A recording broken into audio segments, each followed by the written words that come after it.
St. Thomas Saints, and you're watching Friday Night Football on WWR.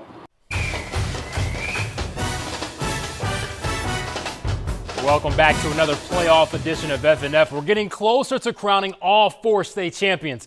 We'll have more on the 2 title games later in the show. Let's get to the 2 Friday games, both in D1. The winners head to the semis. Let's head to Dairy first, where the top-seeded Pinkerton Astros went at it with the 8th-seed Bishop Girton Cardinals. And on the first drive of the game for the Astros, Caden Michaud runs to the outside and finds the end zone from 11 yards out. Pinkerton takes a quick 7-0 lead. How about some trickery from the Astros? Michaud takes the handoff, the reverse to Matthew Morrison. Nice block by the QB, Timothy Harrison. Morrison takes it 40 yards down to the Cardinal 5-yard line. And that led to this, a 1-yard QB sneak by Harrison, 14-0 Pinkerton in the first. And on the ensuing kickoff, BG's Alex Dolan makes some nice moves, and he's off to the races. Finally brought down inside the red zone, but the Cardinals cannot capitalize. In the second quarter, BG finds the end zone. This time, Mike McDonough throws it up for Ronan Balistreri. The Cardinals cut the lead to 21-7, but on the kickoff, Pinkerton's Matthew Morrison takes it 90 yards to the house. He actually returned 2 kickoffs for touchdowns. He scored 3 times. Pinkerton beats Bishop Girton for the second time this season, 55-20. The Astros will host the winner of Exeter and Londonderry in the semifinals. Next up, we have number 2 seed Portsmouth Oyster River and 7th seed Nashua North. A run game doesn't hurt when the weather is cold and it's playoff time. The Clipper Cats showing it off quickly. First, Angus Moss takes it, speeding and blocking, gets him into the end zone. They weren't done. More from the ground game. It's Emmanuel Poe's turn now. Breaking loose, he's gone for 6 more. And how about a third rushing touchdown from the Clipper Cats? This time, Brooks Connors breaking through the line. Portsmouth Oyster River moving on. They beat Nashua North 20-0.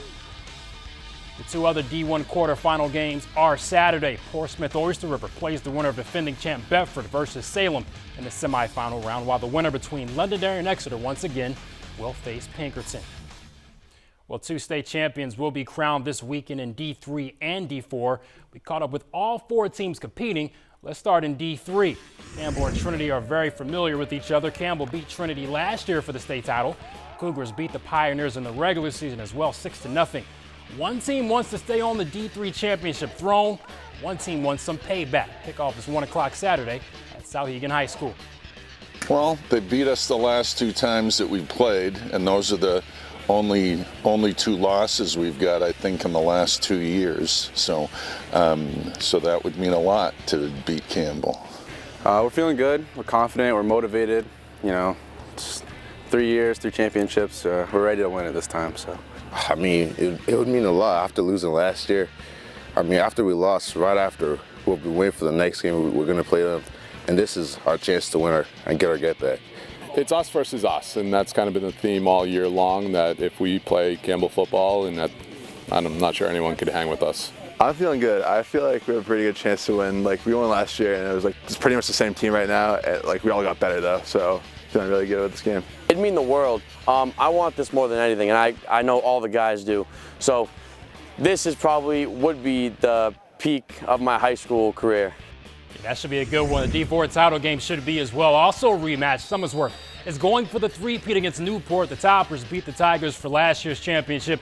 They played in September, too. Newport won 13-12. They get to it at 1 o'clock Saturday at Bank of New Hampshire Stadium. Even though we're the number 1 seed going in, I mean, all the kids still look at it as Summersworth, they're the defending champs. So until they've been beaten at the championship, they're still the ones that still the top dogs. We were missing a pretty big part of our team last time we played them. Cam Dubois wasn't able to play. He's our big right tackle. So he's back and he's ready to go. So the kids are feeling really good about that. They're excited to have him back out there. He is a difference maker.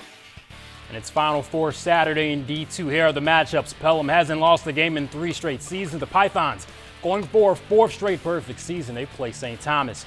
It'll be Souhegan and Plymouth on the other side of the bracket.